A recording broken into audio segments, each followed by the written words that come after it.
அஸ்ஸலாமு அலைக்கும். Welcome to Shala's recipes.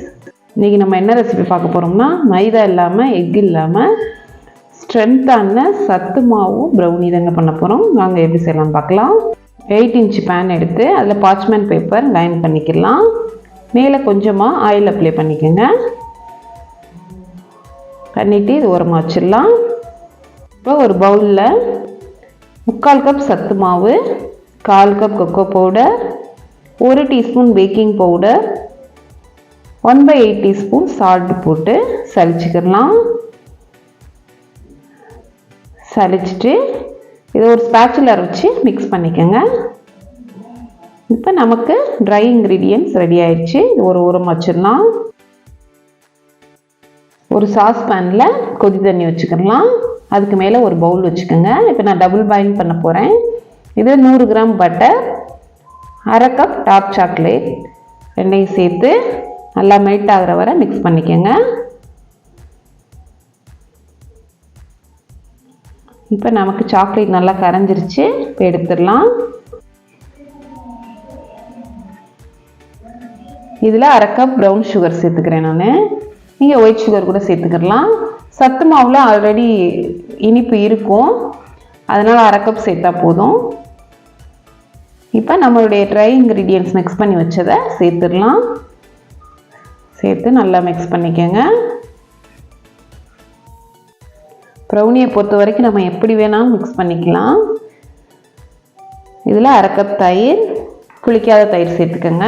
சேர்த்து அதையும் மிக்ஸ் பண்ணிக்கலாம். நான் ப்ரௌனி செய்ய ஆரம்பிக்கிறதுக்கு முன்னாடியே 175 டிகிரி செல்சியஸில் ஒரு 10 நிமிஷம் ஓவனை ப்ரீ ஹீட் பண்ணி வச்சுருக்கேன். நமக்கு பேட்டர் தயாராகிடுச்சு. இப்போ இதை பேனில் மாற்றிடலாம். இதில் கொஞ்சம் கூட நம்ம மைதா சேர்க்கலை, வெறும் சத்து மாவு தான் சேர்த்துருக்கோம். இது ரொம்ப ஹெல்த்தியான ப்ரௌனி தாங்க, எல்லோரும் சாப்பிட்லாம். ப்ரௌன் சுகர் தான் சேர்த்துருக்கோம், எக் சேர்க்கலை, தயிர் மட்டும்தான் சேர்த்துருக்கோம்.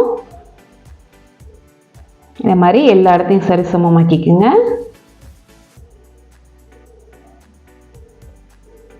மேலே கொஞ்சமாக சாக்கோ சிப்ஸ் சேர்த்துக்கலாம்.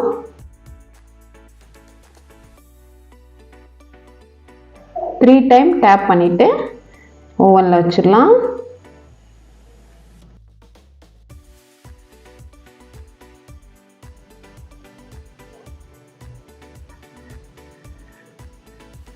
எனக்கு இந்த ப்ரௌனி குக் ஆகிறதுக்கு 25 நிமிஷம் ஆச்சு. நீங்கள் இடையில டூத் பிக் வச்சு செக் பண்ணிக்கிட்டே இருங்க. இப்போ கம்ப்ளீட்டாக கூல் ஆகட்டும், மூடி வச்சிடலாம். இப்போ கம்ப்ளீட்டாக கூல் ஆயிடுச்சு. இப்போ ஓப்பன் பண்ணி பார்த்துடலாம். இந்த சைடில் நம்ம பார்ச்மெண்ட் பேப்பர் வர்ற மாதிரி போட்டிருந்தா இப்போ ரிமூவ் பண்ணுறதுக்கு நமக்கு ஈஸியாக இருக்கும். அதனால கொஞ்சம் எக்ஸஸாகவே பார்ச்மெண்ட் பேப்பர் சேர்த்துக்கோங்க. இப்போ கட் பண்ணிடலாம். பாருங்கள் இவ்வளோ சாஃப்டாக இருக்குன்னு.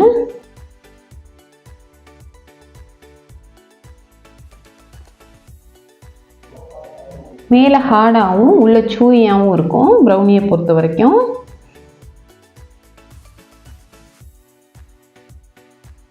எம்மி ப்ரௌனி சூப்பராக தயாராகிடுச்சு. சத்து மாவு ப்ரௌனி நீங்களும் ட்ரை பண்ணி பாருங்கள். இதில் டார்க் சாக்லேட், சாக்கோ சிப்ஸ் நிறையா சேர்த்துருக்கோம். டேஸ்ட் நல்லாயிருக்கும்.